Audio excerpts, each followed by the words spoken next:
స్వాస్థ్యముగా ఏర్పరచుకుని జనులు ధన్యులు. ఇశ్రాయేలు ప్రజలేమో ఆ రోజు యెహోవాను తమకు దేవుడిగా ఏర్పరచుకున్నారు. ఆ దేవుడు కూడా ఇశ్రాయేలు ప్రజలనైతే కనుక ఆ రోజు తనకు స్వాస్థ్యముగా ఎంచుకున్నాడు. ఈరోజు మన దగ్గరికి వస్తే మనకున్న అదృష్టం కూడా అదే. ఆ రోజు ఇశ్రాయేలు ప్రజలు ఏ దేవుడిని అయితే కనుక తమకు ఎన్నుకుని తమకు దేవుడిగా ఎన్నిక చేసుకున్నారో ఆ దేవుడినే ఈరోజు మనము కూడా ఎన్నిక చేసుకున్న వారముగా ఉన్నాం.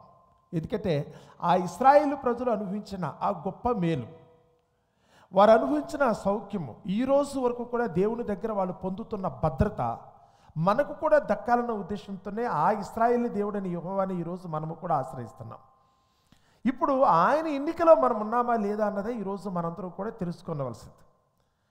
ఆయన తనకు ఒక విధంగా చూస్తే కనుక స్వాస్థ్యముగా ఏర్పరచుకున్న జనులు ధన్యులు. ఇప్పుడు ఆ దేవుడు నిన్ను నన్ను కూడా తనకు స్వాస్థ్యంగా ఎన్నిక చేసుకోవడానికి ఆయన ఇష్టపడుతున్నాడా లేదా అని. ఎందుకంటే ఎవరైతే కనుక ఆ దేవుని యొక్క కృపను పొందుతారో, ఆ దేవుణ్ణి తమకు స్వాస్థ్యముగా ఎన్నిక చేసుకునే ఛాన్స్ ఎవరికైతే దక్కుతుందో వారు కలిగే మేలులను గురించి అయితే కనుక ఈ కీర్తన అయితే రాశారు. వారు కలిగే మేలులు ఏమి అనుకున్నప్పుడైతే కనుక అక్కడ చదువుతున్న మాట, ఎందుకంటే ఆయన గొప్పతనం అంతా కూడా మొదటి వచనాల్లో వర్ణించిన ఆయన ఆ 13వ వచనం నుంచి చదువుతున్నప్పుడైతే పరలోకమందున్న దేవుడు ఏం చేస్తున్నాడు అన్న సంగతిని అక్కడైతే కనుక చక్కగా తెలియజెప్పాడు. యెహోవా ఆకాశములో నుండి కనిపెట్టుచున్నాడు, ఆయన నరులందరినీ దృష్టించి చూస్తున్నాడు, అందరినీ చూస్తున్నాడు. ఎందుకంటే మనం చదువుకున్న మాటకు వచ్చినప్పుడు 14వ కీర్తన 53వ కీర్తన చదువుతున్నప్పుడు కూడా దేవుడు ఆకాశం నుంచి నరులను పరిశీలిస్తున్నాడు. ఇందులో వివేకము కలిగిన వారు ఎవరున్నారు? లోకాన్ని చూసి దానికోసం మరులు గొల్పబడి లోకమే తమకైతే కనుక స్వాస్యం అనుకుని ఈ లోకమును కొట్టుకు చచ్చే జనాలు ఈరోజు 99% కంటే ఎక్కువ మంది ఇదే నాకు శాశ్వతమైన ఉద్దేశంతో ఈ లోకంలోని వాటి కోసం ఆలోచిస్తున్నారు తప్ప ఈరోజు కాకపోతే రేపైనా ఈ లోకాన్ని నేను విడిచిపెట్టి వెళ్ళబోతున్నాను, ఇదేది నాతో పాటు రాదు, నాకు శాశ్వతం కాదు, దేవుడు మాత్రమే నాకు శాశ్వతమైన ఆ దేవుని వైపు ఎవరు చూస్తారా అన్న ఉద్దేశంతో దేవుడైతే కనుక ఆయన ఆకాశం నుంచి తొంగి చూస్తున్నాడు, అందరినీ పరిశీలిస్తున్నాడు. లోకాన్ని చూసి లోకంలో పడి కొట్టుకు చచ్చిపోతారా? అలా కాకుండా ఏదో ఒక రోజు లోకాన్ని విడిచిపెట్టి వెళ్ళవలసిన స్థలం ఒకటి ఉందన్న ఉద్దేశంతో ముందుగానే భవిష్యత్తును గుర్తెరిగైతే ఆ దేవుని వైపు చూస్తారా అన్న ఉద్దేశంతో దేవుడు ఆకాశం నుంచి అయితే కనుక నరులందరినీ కూడా పరిశీలిస్తున్నాడు కదా. ఆయన అంటున్నాడు చూడండి, తానున్న నివాస స్థలములో నుండి భూలోక నివాసులందరి వైపు ఆయన చూస్తున్నాడు. తానున్న నివాస స్థలము ఆ పరలోకమందున్న దేవుడు ఈ లోకంలో ఉన్న మానవులందరి వైపు అయితే కనుక చూస్తున్నాడు. ఆయన కంటికి కనపడిన సృష్టం ఏది కూడా లేదు. ఇందులో ఎవరైతే కనుక దేవుని చిత్తాన్ని గ్రహించి ఆయన వైపు తిరుగుతారో, ఆయన సంకల్పానుసారంగా ఎవరైతే కనుక బ్రతకటానికి ఇష్టపడతారో, ఎవరైతే కనుక ఆ దేవుణ్ణి అయితే కనుక తమకు అయితే కనుక ఆధారముగా చేసుకుని జీవిస్తారో వారిని తన స్వాస్యముగా ఎన్నిక చేసుకోవటం కోసం దేవుడు ఆకాశం నుంచి అయితే కనుక చూస్తున్నాడు కదా. ఆకాశం నుంచి ఇందులో ఎవరికి మినహాయింపు లేదండి. ప్రపంచంలో ఈరోజు 800 కోట్ల మందికి దగ్గరగా మనుషులు బ్రతుకుతున్నారని అనుకునేటట్టయితే అందరినీ ఒకే పద్ధతిలో చూస్తున్నాడు ఆయన అందరికీ ఒకటే రూలు, ఇందులో మొహమాటం లేదు, ఇందులో కులాలు అనుకునే పరిస్థితి లేదండి, మతాల గురించి ఆలోచన లేదు దేవునికి, ప్రాంతాలతో ఆయనకి సంబంధం ఉండదు, దేశాలతో ఆయనకి సంబంధం ఉండదు. నువ్వు ఏ జాతి వాడివైనా, ఏ తెగవాడివైనా, ఏ భాషకు సంబంధించిన వాడివైనా, నువ్వు లోకంలో ధనిడుకు దరిద్రుడు అన్న సంగతి ఆయన చూడవు. దేవుని దృష్టితో ఆలోచిస్తే కనుక లోకంలోని మానవులందరూ కూడా ఏదో ఒక దేశాన్ని బట్టయితే కనుక మనమందరం ఒకటన్న భావన, ఈ సంకుచితమైన భావన దేవుని దగ్గర ఉండదండి. మన కులస్తులందరూ ఒకటే అన్న భావన దేవుని దగ్గర ఉండదండి. మన మతస్థులందరూ ఒకటే, లేకపోతే మన దేశస్తులందరూ ఒకటే, మన రాష్ట్రమంతా ఒకటే అనే సంకుచితమైన భావన దేవుని దగ్గర ఉండదు. దేవుడు లోకమంతటికి ఒక్కడే, లోకమంతటికి వెలుగునివ్వటానికే సూర్యుని ఏర్పాటు చేసిన దేవుడు ఒకే సూర్యుని ఏర్పాటు చేశాడు. లోకమంతటికి ఒకే చంద్రుని ఏర్పాటు చేసినప్పుడు నాకేదో స్పెషల్గా ఉందని ఎవరైనా అనుకున్నారు కనుక వాళ్ళకంటే మూర్ఖులు ఇంకొకటి ఉండరు. ఏదో నా దేశ ధర్మం అని కొంతమంది చెప్పేవాళ్ళు ఉన్నారు, నా కుల ధర్మమో నా మత ధర్మం అని చెప్పుకుంటున్నారే తప్ప ప్రపంచమంతా కూడా దేవుని దృష్టిలో ఒక్కటే అన్న భావన ఈరోజు లోకంలో చాలామందికి అయితే కనుక అర్థం కావట్లేదు. ఆయనైతే కనుక అందరినీ గురించి ఒక్కటే ఆలోచిస్తున్నాడు. ఆ మాట అంటున్నప్పుడైతే కనుక 15 వచ్చిన దగ్గరికి వచ్చినప్పుడు ఆయన మాట చెప్తున్నాడు, వారందరి హృదయములను ఏకరీతినే నిర్మించినవాడు. పరలోకమందున దేవుడు లోకంలోని మానవులందరి హృదయాలను ఎలా నిర్మించాడట? తల్లి అనుకుంటే కనుక ప్రపంచంలో ఏ జాతి వారైనా కానీ ఒకే భావనతో ఉంటారు. నువ్వు తండ్రి అనే భావన దగ్గరికి వస్తేప్పుడు ప్రపంచంలో ఎవరికైనా ఒకటే బాధ్యత. నువ్వు కొడుకు అనుకుంటే కనుక కులాన్ని బట్టి కొడుకుల యొక్క ధర్మాలు మారిపోవండి, వాళ్ళ ఆలోచనలు అయితే కనుక మారిపోవు. లోకంలో మనుషులైతే కనుక ఈరోజైతే కనుక తెలిసి తెలియని తనంతో, అమాయకత్వంతో, ఎవరో చెప్పిన చెప్పుడు మాటలను బట్టి, కొద్దిమంది మనుషులు కల్పించిన కల్పిత గాథలను బట్టి ఈరోజు మనుషుల మధ్యనైతే కనుక ఒక విధంగా విభేదాలు సృష్టించుకుని ఏదో నేనేదో ప్రత్యేకమైన చెందినవాడిని, నేనేదో స్పెషల్గా ఉన్నవాడని అని కూడా చెప్పి మూర్ఖులుగా మాట్లాడుతున్నారు. కానీ ఇక్కడ దేవుడు చెప్పే మాట వచ్చేటప్పుడు లోకంలో దేవుడు నరులందరి హృదయములను ఒకే రీతిగా నిర్మించాడు. ఏంటా రీతి అనుకున్నప్పుడు 8వ అధ్యాయం మనం చదువుతున్నప్పుడు ప్రసంగి గ్రంథంలో చెప్తున్నాడు, దేవుడు నరులను యథార్థవంతులుగా సృష్టించాడు కదా. దేవుడు నరులను యథార్థవంతులుగా, అందరి హృదయము కూడా యథార్థమైన హృదయమే. కానీ మనుషులు అయితే కనుక ఈరోజు ఆ హృదయాన్ని తమ మలినము చేత అయితే కనుక దాన్ని పాడు చేసేస్తున్నారు. పుట్టినప్పుడు అందరూ కూడా యథార్థవంతులుగా, ఏ దేశానికి సంబంధించిన బిడ్డైనా కానీ ఒకేలా ఉంటాడు. వారందరికీ ఒకటే అవయవాలు ఉన్నాయన్న సంగతి ఇప్పటికి కూడా చాలామంది మూర్ఖులకు అర్థం కావట్లేదండి. మేము వేరు అన్న భావన ఇందుకు కలుగుతుందిరా నీకు, మిగతా వాళ్ళతో పోల్చి చూసుకున్నప్పుడు నీకు వారికి ఒకే అవయవాలు ఉన్నాయి కదా, నీకు వారికి ఒకటే అవసరతలు ఉన్నాయి కదా, నువ్వు జీవించినట్టే వాళ్ళు కూడా జీవిస్తారు కదా, నువ్వు చచ్చినట్టే వాళ్ళు కూడా చస్తారు కదా. అన్నిటిని గురించి ఆలోచించినప్పుడు ఈ తోటి వారితో నీకున్న డిఫరెన్స్ ఏంటి? ఒకళ్ళ మొహం మీద ఉన్న రూపురేఖలు మారొచ్చేమో, మనిషిని మనిషి గుర్తుపట్టాలనే ఉద్దేశంతో. నువ్వు వేరు నేను వేరన్న సంగతి తెలియటం కోసమైతే కనుక మనిషి యొక్క రూపులను అయితే కనుక దేవుడు మార్చుండొచ్చు. ఎందుకంటే నీకు నాకు తేడా ఉండాలి కదా, అందరూ ఒకేలా ఉంటే ఏమో ఉంటుంది. కాకులు ఉన్నాయనుకోండి, ఆకాశంలో ఎరిగే పక్షులు ఉన్నాయనుకోండి, సపోజ్ లక్షల కొలది కోట్ల కొలది ఉంటాయి. అందులోకి వెళ్ళి ఏ కాకి ఏదని దానికి పేరు పెట్టి ప్రత్యేకంగా చూడడం మన వల్ల కాదు. కాకులు అంతే, పశువులు అంతే. ఒక గేదె దగ్గరికి వచ్చినా, ఆవు దగ్గరికి వచ్చినా, ఇవన్నీ కూడా పశువులు కదా. వాటికంటూ రూపురేఖలు అంటే సెపరేట్గా ఉండవు. మందలో ఉంటే కనుక మంద అంతే. అది పిలిచేటప్పుడు కూడా అదైతే కనుక ఆవుల మంద, గేదెల మంద, లేకపోతే కనుక సింహముల గుంపు, లేకపోతే కనుక ఏనుగుల యొక్క ఇది అని చెప్తారే తప్ప వాటికి వ్యక్తిగతంగా పేర్లు ఉండవు.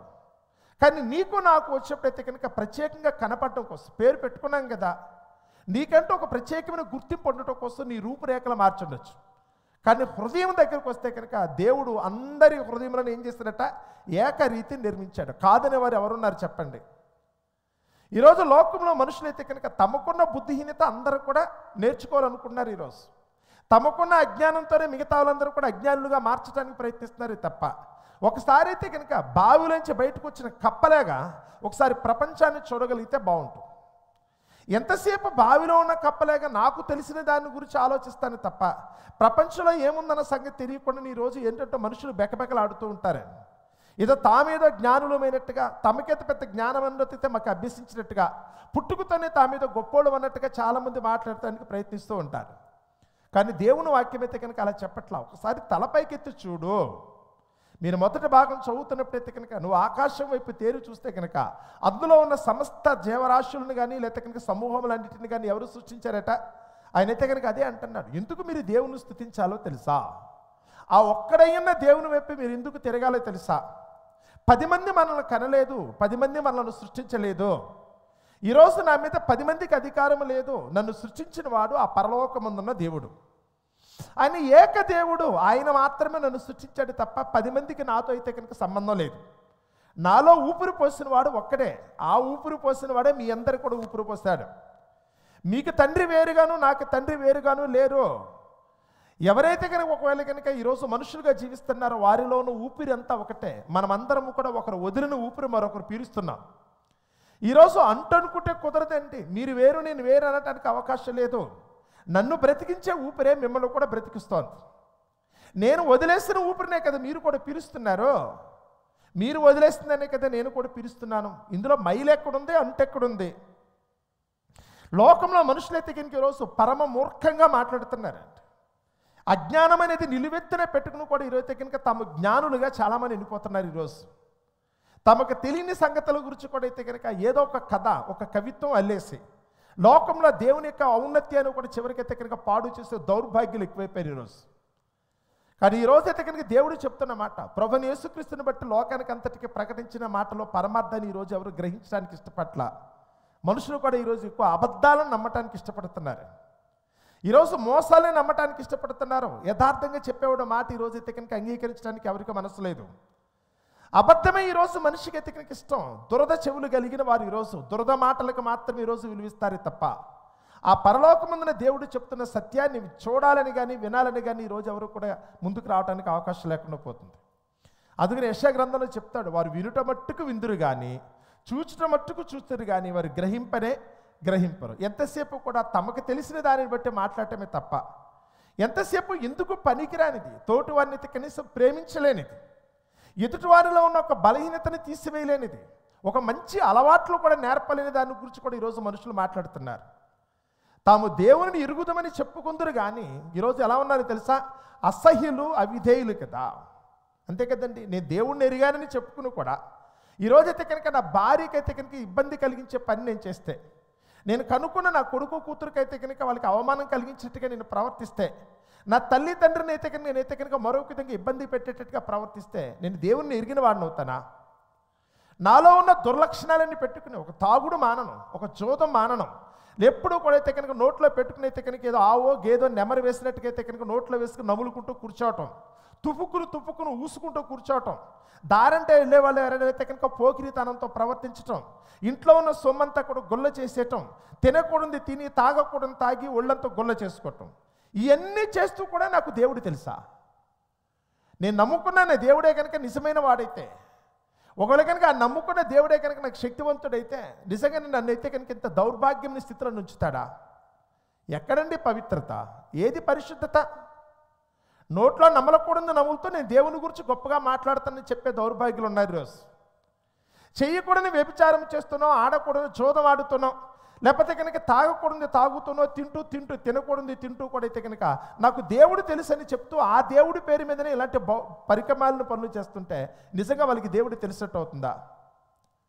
దేవుడైతే కనుక అదే చూస్తున్నాడట. ఆకాశం అందున్న దేవుడైతే కనుక వాటన్నిటిని కూడా చూస్తున్నాడు కదా. యెహోవా ఆకాశము నుండి కనిపెట్టుచున్నాడు, ఆయన నరులందరినీ దృష్టించుచున్నాడు, తానున్న నివాస స్థలముల నుండి భూలోక నివాసులందరి వైపు ఆయన చూస్తున్నాడు కదా. అందరినీ ఒకేలాగానే, అందరి మనస్సు ఒకటే, ఒకరికి ఎక్కువ ఒకరు తక్కువ లేదు. దేవుడు ఏదో జ్ఞానం ఇచ్చిన వాడికైతే కనుక వాడు దేవుణ్ణి ఎరిగాడు, వీడికి జ్ఞానం ఇవ్వలేదు కనుక దేవుణ్ణి అయితే కనుక మర్చిపోయిన పరిస్థితి కాదండి. దేవుడు అందరినీ ఒకేలాంటి హృదయంతో అయితే కనుక లోకానికి పంపించాడు.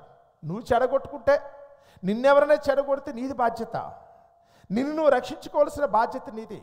చెప్పుడు మాటలు వినకుండా దేవుణ్ణి మరిపింపచేసేట్టుగా ఒకటే మాట, నువ్వు చెడిపోతున్నావు అనుకుంటే దేవుణ్ణి మర్చిపోయినట్టే కదా. నీకే అసహ్యమైన పనులు నువ్వు చేస్తున్నావు కదా. దేవుడు నీకు ఇచ్చిన శరీరాన్ని నువ్వే పాడు చేసుకున్న దొరలవాట్లకు నువ్వు లోనయ్యి మళ్ళీ నాకు దేవుడు తెలుసు అంటే కనుక అది ఎక్కడ గొడవండి? ఇంట్లో ఉన్న సొమ్మంతా తీసుకెళ్ళి నువ్వైతే కనుక జోదంలో తగలేసుకుంటూ నాకు దేవుడు తెలుసు అంటే కనుక అది ఎక్కడ గొడవండి? నువ్వు తినకూడదు తింటూ తాగకూడదు తాగుతూ నువ్వే కాకుండా నీ కుటుంబం అంతటికి నువ్వైతే కనుక కష్టాన్ని నష్టానికి దుఃఖాన్ని మిగులుస్తుంటే నువ్వు దేవుడిని ఎరిగిన వాడు ఎలా అవుతావు చెప్పు? దేవుడు ఎత్తికి నేను అలాగే చూస్తున్నాడు. నీకు దేవుడు తెలిస్తే కనుక ఇలా ఉంటావా? ఆ దేవుడే నాకు ఈ శరీరం ఇచ్చాడు అనుకుంటే, ఆ పరిశుద్ధుడైన దేవుడు నాకు ఈ శరీరాన్ని ఇచ్చాడు అనుకుంటే, ఆ పరిశుద్ధుడైన దేవునికి ఈ శరీరాన్ని కూడా ఎలా అప్పగించాలి? ఆయన ఇచ్చినందుకు మళ్ళీ జాగ్రత్తగా నేను తిరిగి ఇవ్వాలి కదా. ఆ దేవుడే నాకు కనుక నా ఒంట్లో కనుక ఊపిరి పోస్తారనుకుంటే ఆ ఊపిరి ఉన్నంత వరకు ఆ దేవుని చిత్తాన్ని నెరవేర్చడం కోసం మనం ప్రయత్నించాలి కదా. చాలామందిని చూశానండి, మా ఫ్రెండ్స్ అనుకున్న వాళ్ళు కూడా చాలామంది ఏదైనా దారంటే వెళుతున్నప్పుడు నోట్లో సిగరెట్ కొని ఉప్పను ఊదుకుంటూ వెళతారు. ఆ ఉప్పను ఊదుకుంటూ వెళ్ళిన వాడు సడన్గా అక్కడ గుడో లేకపోతే కనుక కనపడింది అనుకోండి, సపోజ్ వెంటనే గుడి వస్తుంది అనుకుంటే కనుక టక్కుని దాన్ని పడేసి తూ అనుకునేసి అక్కడైతే కనుక కటకట చెంపలు కొట్టుకుంటారు. అంటే దీని అర్థం ఏంటి? నువ్వు దేవాలయం ముందు వెళ్ళేటప్పుడు దేవుని దగ్గరికి వెళ్తున్నాను లేకపోతే దేవుని ముందు నుంచి వెళ్తున్నాను అనుకున్నప్పుడు ఏం తాకూడదని తెలుసు అతనికి? సిగరెట్ తాకూడదని తెలుసు, అందుకనే పడేశారు కదా. మరి దేవునికి ఇది ఇష్టం లేదన్న సంగతి తెలుసు కూడా ఎలా తాగలుగుతున్నావు నువ్వు? ఆ దేవుని ముందు ఉన్నంతసేపు నాటకమా?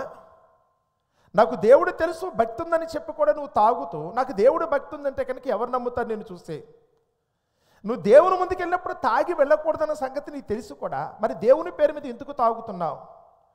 దేవుడు అల్లరినైతే కనుక ఆయనైతే కనుక సహించడో, నీచి కార్యాలను సహించడో, వ్యభిచారాన్నో జోదానో సహించడన్న సంగతి తెలిసి కూడా ఆ దేవుని పేరు మీద నువ్వైతే కనుక అవన్నీ చేస్తున్నావు అనుకుంటే నువ్వు నిజంగా నమ్ముకున్నది దేవుని నేనా? పరలోకముందున దేవుడైతే కనుక వాటన్నిటిని కూడా ఆయనైతే కనుక తోడ్పరబడుతున్నాడు. వాటన్నిటిని బట్టి అయితే కనుక నీకు శిక్ష విధించడానికి సిద్ధపడుతున్నాడన్న సంగతి నీకు తెలుసా? ఈరోజైతే కనుక చాలామందికి దేవుడు అంటే ఒక సరదా, ఒక ఫ్యాషన్, అదేదో ఒక గుంపు అనుకుంటున్నారు. అదో రాజకీయ పార్టీలాగా తయారు చేసుకునే వాళ్ళు కూడా చాలామంది ఉన్నారు. లోకంలో తమకున్న మాటను నెరవేర్చుకోవడం కోసం, తమ అనుకున్న దాన్ని సాధించుకోవడం కోసం దేవుని కూడా అడ్డం పెట్టుకుని బ్రతికే దౌర్భాగ్యులు అయితే కనుక ఈరోజు లోకంలో ఎక్కువైపోయారండి. ఇలాంటి వారందరినీ ఉద్దేశించి అయితే కనుక దేవుడు చెప్తున్న మాట చూస్తున్నాను. నేను అన్నీ చూస్తున్నాను, నేను అన్నిటిని కూడా పరిశీలించి చూస్తున్నాను. దేవుని పేరు చెప్పును కూడా మీరు చేయకుండా పనులు చేస్తే, మిమ్మును బట్టి కనుక ఒకవేళ దేవుని నామానికే కనుక అవమానము కలిగే పరిస్థితి వస్తే కనుక కలిగే శిక్ష ఎలా ఉంటుందో తెలుసా? ఒకవేళ కనుక మీరు ఆ తప్పులు చేస్తే కనుక ఏమవుతుందో తెలుసా? నువ్వు అనుకుంటున్నావేమో లోకంలో దేవుడు లేకపోతే కనుక నాకేంటి అని, దేవుడు లేకపోతే నాకేంటి, నా వెనకాలితే నా తల్లి తండ్రి ఉన్నారని అనుకుంటున్నావా? నన్ను చూడడానికి నా భర్త భార్య ఉన్నారని అనుకుంటున్నారా? లేదా నా కొడుకు కూతురు ఉన్నారు, నా వెనకాల పరివారం ఉన్నది, సంపాదించుకున్న ఆస్తిపాస్తులు ఉన్నాయి, ఉద్యోగమో లేదా వ్యాపారమో పదవో ఉన్నది, నాకేంటి దేవుడితో పని అనుకుని చెప్పి విర్రవీగే దౌర్భాగ్యులు కూడా ఉన్నారు ఈరోజు. ఇలాంటి వారు ఈరోజు దేవుని అయితే కనుక ఒక విధంగా అవమానపరచడానికి ప్రయత్నిస్తున్నారు. ఆ దేవుని ఎన్నో విధాలుగా వాళ్ళైతే కనుక కించపరుస్తున్నారు. లేనిపోనివన్నీ కూడా దేవునికి ఆపాదిస్తున్నారు. ఆ దేవుని పేరు మీద చేయకుండా పనులన్నీ చేస్తున్నారు. కానీ వీళ్ళందరికైతే మాత్రం దేవుడు హెచ్చరికగా ఒక మాట చెప్తున్నాడు. ఏ రాజు కూడా సేనా బలము చేత రక్షించబడు. నువ్వే కింగ్ అనుకో, నువ్వే క్వీన్ అనుకున్నావేమో అనుకో, పర్వాలేదు. నీకున్న అందాన్ని బట్టి నువ్వు క్వీన్వి, నీకున్న బలాన్ని బట్టి అయితే నువ్వు కింగ్వి, నీకున్న డబ్బును బట్టో ఉద్యోగాన్ని బట్టో పదవును బట్టో అనుకున్నారు కదా, మిమ్మల్ని మీరే కింగ్ అండ్ క్వీన్స్ మీరు. ఓకే అనుకోండి. మీరు దేన్ని చూసైతే కనుక కింగ్ అనుకుంటున్నారో, దేన్ని చూసైతే కనుక మీరు క్వీన్ అనుకుంటున్నారో, ఓ సమయం వచ్చేప్పటికల్లా వాటి అసలు రంగేంటన్న సంగతి బయటపడుతుంది. నీకు కలిగినది ఏది కూడా నీకు ఆపద కలిగినప్పుడైతే కనుక నీకు ఏమాత్రము కూడా ప్రయోజనం కలగదు. గుర్తుపెట్టుకో, ఆ దేవుని చేతిలో పడేటప్పుడు ఆ దేవుడే కనుక ఒకళ్ళు కనుక నీ మీద కనుక యాక్షన్ తీసుకునే సమయం వస్తే నువ్వు చేసే తప్పుడు పనులను బట్టి, దేవుని పేరు చెప్పుకుంటూ కూడా నువ్వు చేయకూడని దౌర్భాగ్యమైన పనులు చేస్తూ ఒకళ్ళ దేవుని నామాన్ని అవమానపరిస్తే, ఆ రోజైతే కనుక కనీసం నీ శవాన్ని కూడా అయితే కనుక మిగలటానికి కూడా లేకుండా కుక్కలు తినే రోజు వస్తుంది కదా అని సంగతి చూసుకోండి.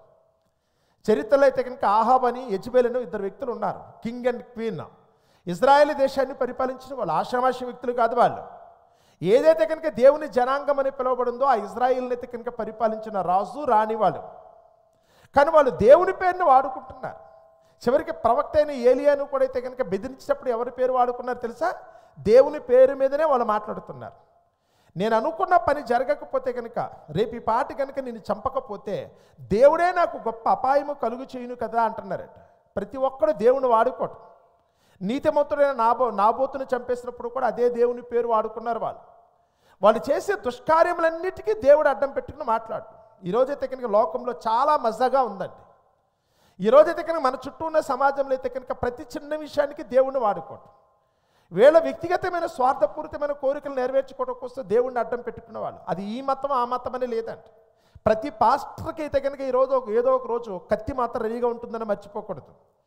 నాలాంటి వాడు ఇక్కడ నుంచుని కనుక ఒకళ్ళ దేవుని పేరు చెప్పుకుని ఒకళ్ళ చేయకుండా పనులు చేస్తే, వాక్యం అయితే కనుక చాలా సీరియస్గా చెప్పింది. బోధకులమైన మనము మరి కఠినమైన తీర్పు పొందుదామని మీలో అనేకులు బోధకులు కాకుండుడి అంటాడు. అంటే నాలాంటి పాస్టర్ ఎవరైతే ఉన్నాడో, నేను దేవుని సేవ చేస్తున్నానని ఎవరైతే కనుక ఉండవలసిన విధంగా ఉండకుండా ఆ దేవుని పేరుని అడ్డం పెట్టుకుని బ్రతకటానికి ఎవరైతే ప్రయత్నం చేస్తున్నాడో వారి కొరకైతే కనుక పెద్ద కత్తి రెడీగా ఉంటుంది.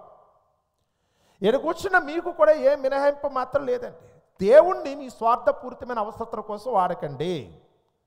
దేవుడు అంటే కనుక వేళాకోళం కాదండి. ఈరోజు చాలామంది ఈరోజు దేవుణ్ణి అయితే కనుక ఒక వ్యాపారంగా మార్చేసుకున్నారు. బ్రతక నేర్చిన వాళ్ళు ఎక్కువైపోయారండి. ఈరోజు వారు పాడే పాట, వారు చేసే ప్రార్థన, వాళ్ళు చెప్పే సాక్ష్యం, లేకపోతే చివరికైతే వాక్యం పేరుతో వాళ్ళు చెప్పే మాటలు ఏదైతే ఉందో, దేవుణ్ణి అయితే కనుక ఎంతో భయంకరంగా అవమానపరిచేటట్టుగా ఘోరాతి ఘోరమైన అవమానాన్ని దేవుని కలిగించేటట్టు ఉన్నాయి. ఎవరికి వాడు ఈరోజైతే కనుక యేసు ప్రభు పేరుని అయితే కనుక ఎలా వాడాలనుకుంటే అలా వాడేస్తున్నాడంటే, వాడుకున్నారు, వాడండి. ఉంది మీ కొరకు పెద్ద కత్తి ఉంది, పెద్ద కత్తి ఉంది. ఆ రోజు ఆహాబుకి యెజబెలుకి అయితే కనుక అదే చెప్పాడు. ఏలియా ప్రవక్త ద్వారా ముందుగానే చెప్పాడు దేవుడు. ఏలియా ప్రవక్త ద్వారా ముందుగానే చెప్పాడు, మీరు చేసిన తప్పులను బట్టి, ఇదిగో రాజైన ఆహాబు నువ్వు చేసిన తప్పును బట్టి నా పేరును వాడుకుని కూడా చివరికి నన్ను అవమానించినందుకు గాను నీ రక్తాన్ని కుక్కలు లాగితే తెలుసా. నీ భార్య చెప్పిన మాట విని నువ్వు చేయకుండా పనులు చేస్తావు, నీకు శిక్ష అదే, దిక్కుమాలిని చావు చేస్తావు. అదే సమయంలో అయితే కనుక ఆ తప్పుకు కారణమైన భార్య ఇజబెల్ ఉందండి, దేశానికి రానిని కదా అన్న ఉద్దేశంతో తనకి ఏదైతే కనుక తోచిందో అన్ని అక్రమమైన పనులన్నీ చేసేస్తుందండి. ప్రతి పనికి కూడా అయితే కనుక దేవుణ్ణి అడ్డం పెట్టేసుకుంది. తాను చేసే దౌర్భాగ్యమైన ప్రతి పనికి కూడా దేవుణ్ణి అడ్డం పెట్టుకున్నందుకు దేవుడు ఆవిడకి విధించిన శిక్ష ఏంటో తెలుసా? యెజెబెలు యొక్క రక్తాన్ని కుక్కలు నాకటమే కాదు, కానీ ఆహాబుకైతే కనుక రక్తాన్ని కుక్కలు నాకి సరిపెట్టిని యెజెబెలుని అయితే కనుక కుక్కలు తినివేస్తాయి కదా అన్నాడు.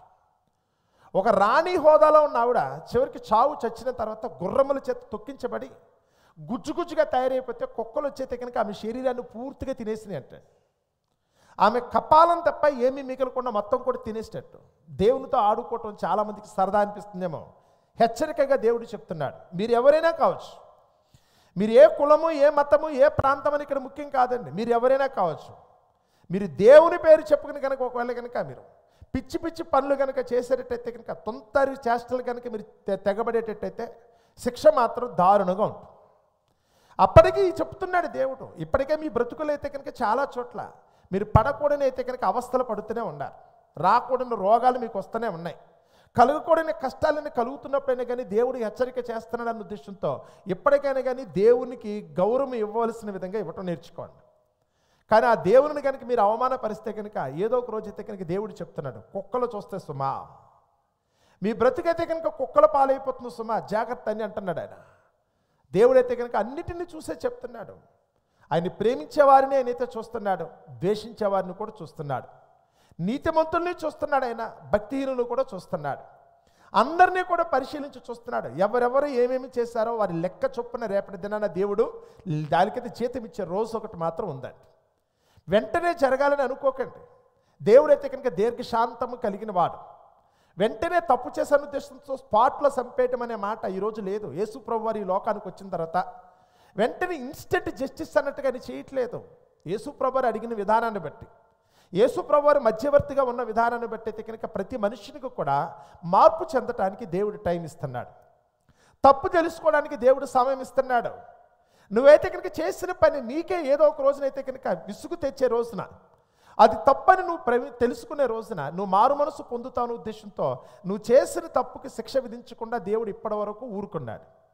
దేవుడు ఏది చేసినా ఊరుకున్నాడని ఉద్దేశంతో కనుక ఒకరికి కనుక వెళ్ళిపోయారు అనుకోండి, ఒక్క క్షణం, పెద్ద టైం ఏం పట్టదట, ఒక్క క్షణంలోనే వాళ్ళ పాతాళమునకు కూలిపోతారని అయితే కనుక దేవుని వాక్యం హెచ్చరికగా తెగని చెప్తుందండి. ఈరోజు లోకంలో మనుషులకి ఈరోజు దేవుడు అంటే సరదా.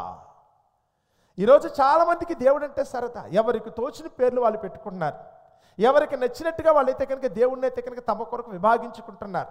మీ దేవుడు వేరు, మా దేవుడు వేరు, నిన్ను కన్నది వేరు, మమ్మల్ని కన్నది వేరు అని ఎవరు చెప్పారు వీళ్ళకి?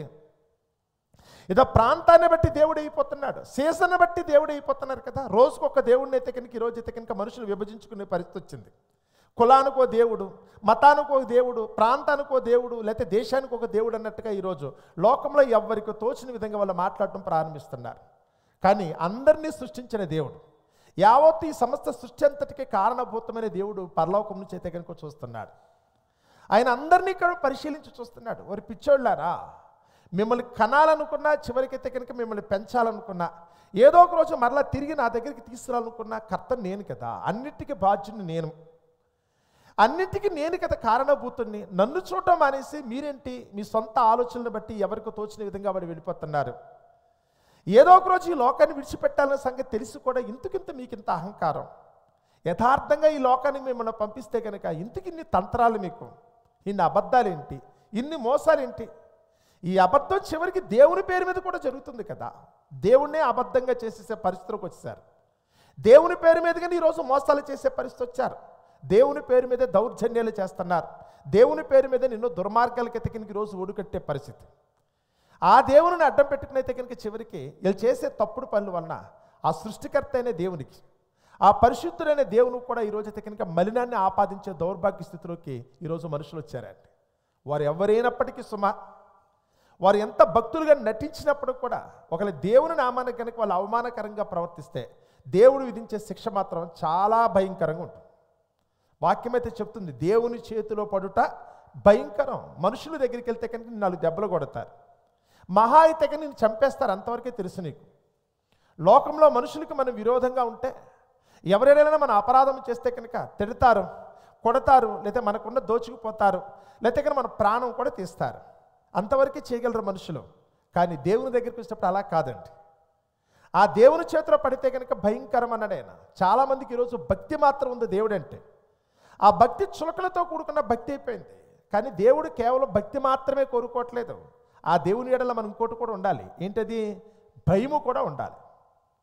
ఆ దేవుని ఎడల భయం కూడా ఉండాలి. నేను ఆయన కనుక పూజించి సేవిస్తే కనుక నాకు వరం ఇస్తాడని మాత్రమే కాదు, నేను ఆయనకి నచ్చినట్టుగా ఉంటే కనుక నాకైతే దీవెన ఆశీర్వచనం ఇస్తాడని మాత్రమే కాదండి, నేను చేయకూడని పని చేస్తే కనుక తలకాయ కూడా లేచిపోద్దన్న సంగతి కూడా తెలియాలి. నేను ఆయనకి ఇష్టంగా ఉన్నప్పుడు కేవలం నా వరం దక్కుతుందని మాత్రం కాదు, వరాల కోసం మాత్రమే దేవుడు కాదండి. ఒకవేళ మనం కనుక ఉండకూడని విధంగా ఉంటే కనుక ఆయన విధించే శిక్ష కూడా పాత్రులమవుతున్న సంగతి మాత్రం చూసుకోండి. అంటే ఎంతసేపు దేవుడు వరాలు ఇచ్చేవాడు అన్నట్టుగానే మనుషులు ఉన్నారండి ఈరోజు. ఏదో వరాల కోసమే దేవుని దగ్గరికి వెళ్ళే వాళ్ళు ఉన్నారు. ఏదో ప్రార్థన చేసినా, ఉపవాసం చేసినా, నోములు నోచినా, వ్రతాలు చేసినా, దీక్షలు చేసినా, పుణ్య క్షేత్రాల దర్శనమో లేకపోతే కనుక తీర్థయాత్రలు చేసినా, ఏదో దేవుని దగ్గరికి వెళ్తే నాకేదో కలుగుతుంది అనుకుంటున్నారే కానీ నువ్వు ఉండకూడని విధంగా ఉంటే కనుక ఇంటికొచ్చి కూడా తన్నుతాడన్న సంగతి తెలియట్లా.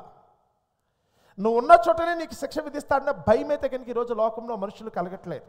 అందుకని ఈరోజు విచ్చలవిడితనం అయిపోయింది కదా. ఒకరినొకరు దూషించుకోవటం, మనుషులు దూషించుకోవటం అయిపోయిందండి ఈరోజు. రాజకీయ నాయకులు దూషించుకోవటం అయిపోయింది ఈరోజు. సినిమా యాక్టర్లు ఒకరినొకరు కొట్టుకోవటం అయిపోయింది ఈరోజు. లోకంలో మనుషులకి పని పాట లేనప్పుడైతే కనుక ఏదో ఒక విధంగా తగ్గు పెట్టుకుంటారు. ఈరోజైతే కనుక వీళ్ళందరూ అయిపోయారు. ఇంకా ఏదో కావాలన్న ఉద్దేశంతో దేవుళ్ళ పేరు మీద కూడా దేవుళ్ళు కూడా తిట్టుకునే పరిస్థితి వచ్చేసింది. ఈ మతం వాళ్ళు వారిని తిరిగితే కనుక ఆ మతం వాళ్ళు వీళ్ళని తిట్టడం, చివరికి ఎవరెవరిని తిట్టుకున్నా దేవుడు అనే మాటకు వస్తే కనుక ఎవరిని తిడుతున్నట్టు? యూనివర్సల్ వర్డే కదండి. లోకంలో అయితే కనుక ఎవరైనా తిట్టాలనుకోండి, సపోజ్ మామూలుగా నా మీద ఎవరికో కోపం వచ్చింది, వారి కోపం వస్తే కనుక వారి నోటంటే వచ్చే మొట్టమొదటి ఏంటంటే, బుద్ధి లేని కుమారుడు, జ్ఞానం లేని కుమారుడు తన తల్లికి అవమానము తీసుకొచ్చును అన్నాడు. ఇది రాసి 3000 సంవత్సరాలు గడిచిందండి. ఎవరన్నా ఒకళ్ళ కనుక బుద్ధి లేకుండా, జ్ఞానము లేకుండా కనుక ప్రవర్తిస్తే మొట్టమొదట నన్ను బట్టి ఎవరిని తిడతారు తెలుసా? వాడు నన్నేం చేయడు, కాను నన్ను కన్నా తల్లి దగ్గరికి వెళ్తుందండి. వాడు నోటంటే వచ్చే మొట్టమొదటి మాట అదే, నా తల్లిని అవమానపరుస్తూ మాట్లాడతాడు. ఎందుకంటే నన్ను కన్న తల్లి సరిగా నేను కని పెంచలేదు కనుక నేను చేయకుండా పని చేసినందుకు నా తల్లికి అవమానం కలిగేటట్టుగా నేను చేశాను. ఇది నా ఒక్కడితో పరిమితమా? వాడు తిట్టే తిట్టు యూనివర్సల్ అండి, ప్రపంచంలో అందరి తల్లులకి వర్తిస్తుంది. ఆ తిట్టు అనుకున్నప్పుడైతే కనుక ప్రతి తల్లి సిగ్గుపడేటట్టే ఉంటుందండి. అది తల్లికి సంబంధించింది, ఒక వ్యక్తికి సంబంధించింది కాదది. నా పేరు పెట్టి తిరిగితే కనుక నా తల్లికి మాత్రం అనుకున్నారు మీరు. అదే మాట రేపటి దినాన మీ కొడుకును బట్టి మీకు కూడా వస్తుంది, ఆ కొడుకును బట్టి మీకు కూడా వస్తుంది, మీ కూతురుని బట్టి మిమ్మల్ని కూడా తిడతారు. అలాగే దేవుని పేరు మీద దగ్గరికి వస్తే మీ దేవుడు వేరు, మా దేవుడు వేరు అన్న ఉద్దేశంతో చాలామంది లోకంలో అయితే కనుక ఎవరికి తోచెట్టుకోవాలి ఒకరినొకరు తిట్టుకోవడం ప్రారంభిస్తున్నారు. ఎన్నో అపహాస్యపు మాటలు మాట్లాడుకుంటున్నారు. ఆ దేవుడు మంచోడు కాదు, ఈ దేవుడు మంచోడు కాదు అనుకుని. దేవుడు అనే మాట అసలు నీకెవడిచ్చాడు? దేవుడు అంటే ఒక్కడే. ఆ దేవుడు ఈ దేవుడు అంటూ లేరు. ఆ దేవుడు అనే మాట నీ నోటంట రానవకు.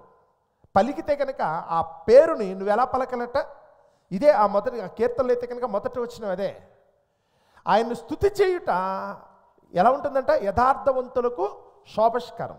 దేవుడు అనే మాట దగ్గరికి వచ్చినప్పుడు నోటంటే వచ్చినప్పుడు జాగ్రత్తగా వాడు. నువ్వు కోరుకున్నట్టుగా 10 మంది దేవుళ్ళు లేరు, ఒక్కడే దేవుడు. ఆ ఒక్క పరమాత్మ పరలోకమందున్న దేవుడు.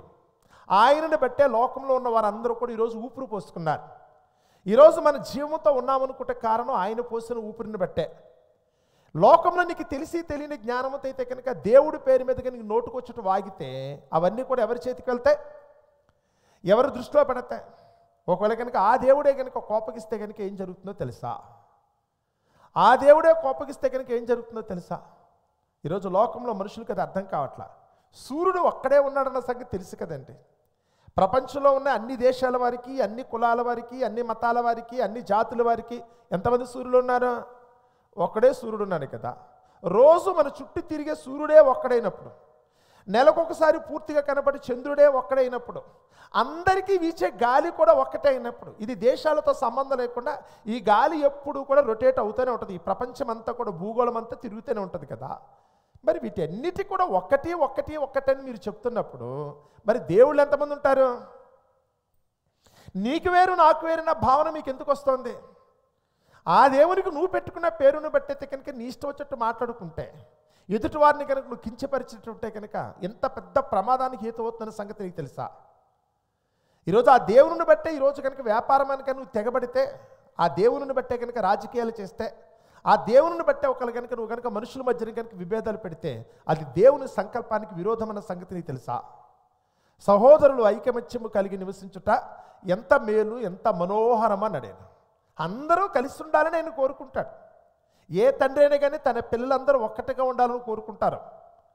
ఏ తల్లి తండ్రి అయినప్పుడు కూడా తన పిల్లలందరూ ఒక్కటిగా ఉండాలని కోరుకుంటారు.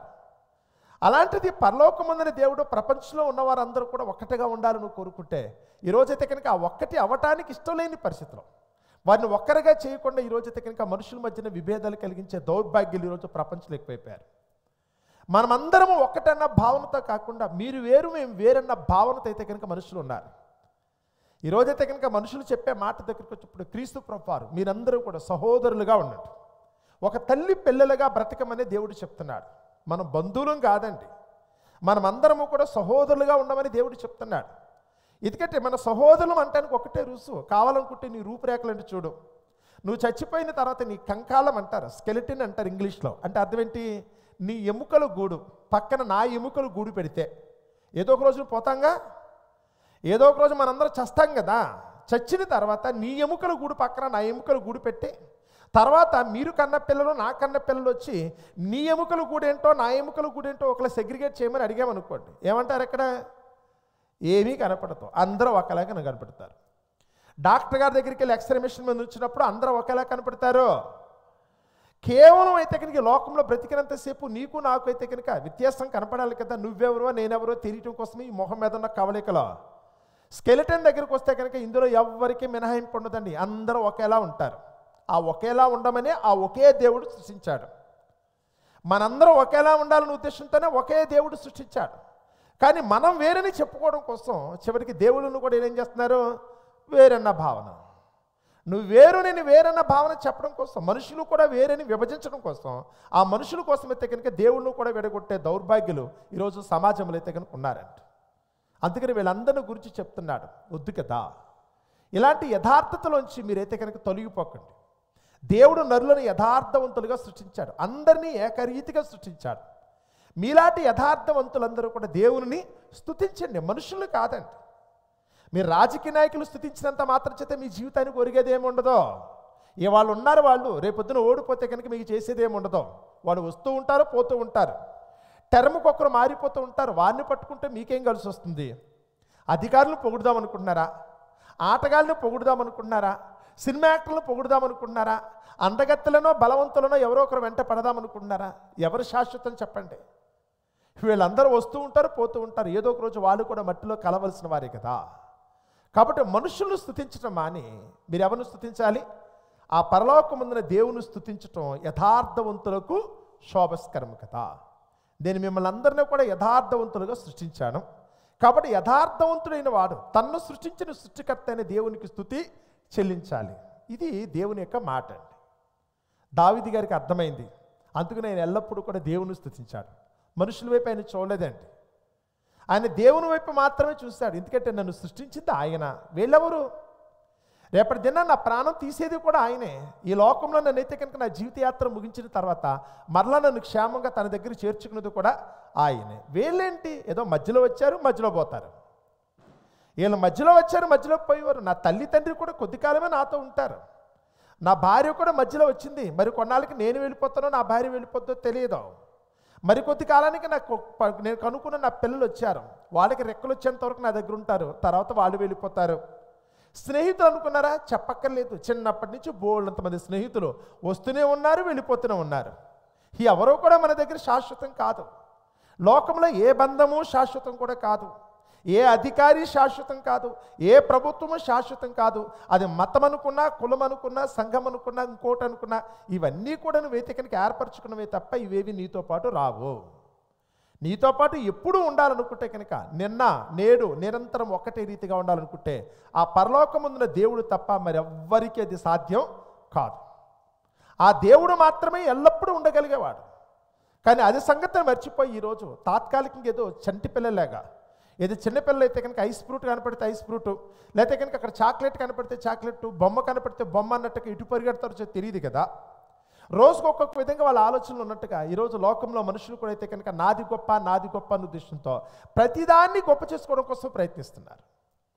ప్రతి విషయంలో కూడా చివరికి తాము తయారు చేసుకున్న దేవుళ్ళని బట్టి కూడా నా దేవుడు గొప్ప అనుకునే పరిస్థితి తప్ప వీళ్ళు చేసే పనిలో ఉన్న ఆ ఒక బుద్ధిహీనత ఏంటన్న సంగతి ఈ రోజుకి లోకంలో మనుషులకు అర్థం కావట్లా. అది ఎప్పుడైతే కనుక వాళ్ళు గ్రహించగలుగుతారో, లోకంలో ఉన్న మానవులందరినీ సృష్టించిన దేవుడు ఒక్కడే కదా, ఆ దేవుని ఊపిరే కదా అందరిలో కూడా ఆడుతోంది. ఆ దేవుని యొక్క సంరక్షణలోనే మనం అందరం ఉన్నాం కదా. రేపటి దినాన్ని ఈ లోకాన్ని విడిచిపెట్టినా మరలా ఆ దేవుని చెంతకు మనం వెళ్ళాలి కదా అన్న సంగతిని ఎవరైతే కనుక గుర్తించి గ్రహించగలుగుతారో, ఆ దేవుని యొక్క సంకల్పాన్ని చక్కగా అర్థం చేసుకోగలుగుతారో వాళ్ళు బ్రతుకులు ఏమవుతాయట, ధన్యులు కదా అన్నాడు. మీరు 12వ వచనం చదువుతున్నప్పుడైతే కనుక 33వ కీర్తనలో ఉన్న మాట అయితే కనుక అదే. అట్టి ధన్యకరమైన జీవితం మనందరికీ దక్కాలని లోకంలో మనుషుల యొక్క మాయోపాయాలను బట్టి, వాళ్ళు చెప్పే మాటలను బట్టి, మోసపూరితమైన తంత్రాలను బట్టి మన హృదయాన్ని చెడగొట్టుకునే వారం కాకుండా, మన యథార్థతను పోగొట్టుకోకుండా మనందరినీ సృష్టించిన సృష్టికర్త అయిన దేవునికి మనం ఎల్లప్పుడూ కృతజ్ఞులుగా ఉండటానికి, ఎల్లప్పుడూ కూడా ఆయన స్తుతిస్తూ మనమందరము కూడా లోకంలో ఆయన నామము నిమిత్తం సాక్షులుగా ఉండటానికి ప్రయత్నిద్దాం.